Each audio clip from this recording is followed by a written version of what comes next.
নমস্কার বন্ধুরা, সুনিতার হেসেলে সবাইকে স্বাগত। আমার আজকের রেসিপি ছানার কেক। আমার নতুন বন্ধুদেরকে স্বাগত জানিয়ে আর পুরনো বন্ধুদেরকে পাশে থাকার জন্য অসংখ্য ধন্যবাদ জানিয়ে আজকের ভিডিওটি শুরু করছি। চলুন তাহলে দেখে নেওয়া যাক। এখানে দেখুন আমি 1 লিটার দুধ নিয়েছি। এবার এই দুধটাকে আমি খুব ভালো করে জাল করে নেব। দেখুন দুধটা আমার খুব ভালো করে জাল করে নেওয়া হয়ে গেছে। দুধটা যখন এরকম ফুটবে তখন আমি এর ভেতরে দিয়ে দেব লেবুর রস।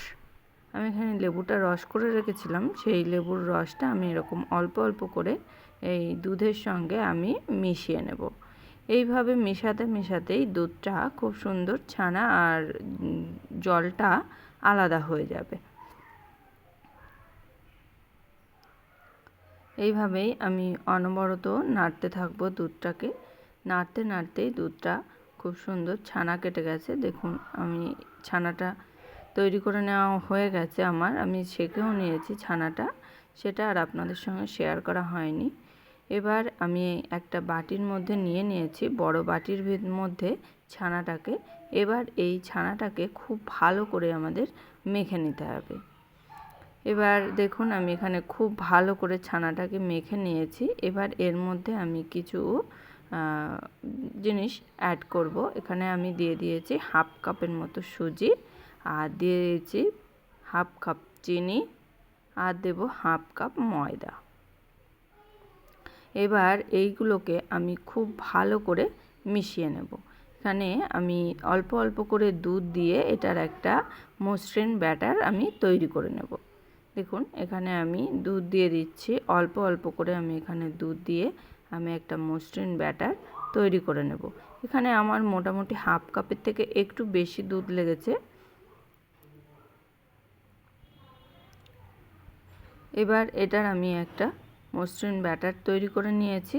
দেখুন এবার এর মধ্যে আমি দিয়ে দেব ছোট চামচের 1 চামচ বেকিং পাউডার, আর দেব সামান্য একটু বেকিং সোডা।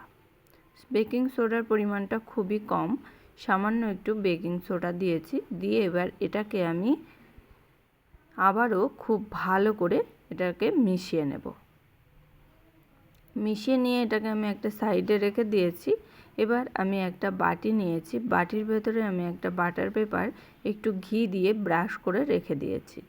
এবার এর ভেতরে আমি ছানার মসৃণটা দিয়ে দেব।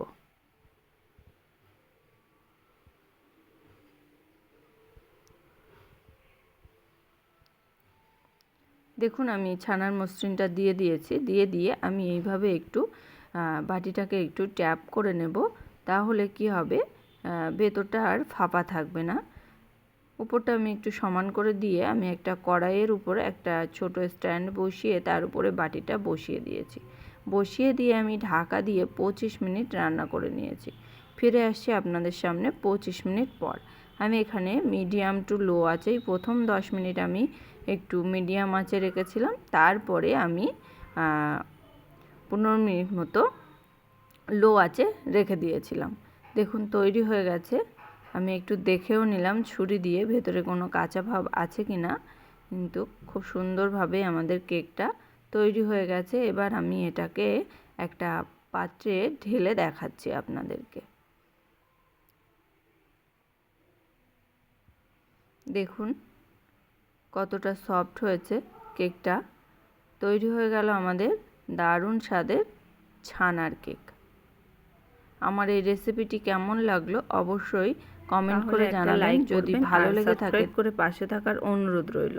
তাহলে আজকের মতো এই পর্যন্তই। আবার দেখা হবে নতুন কোনো রেসিপি নিয়ে। ভালো থাকবেন, সুস্থ থাকবেন। ধন্যবাদ।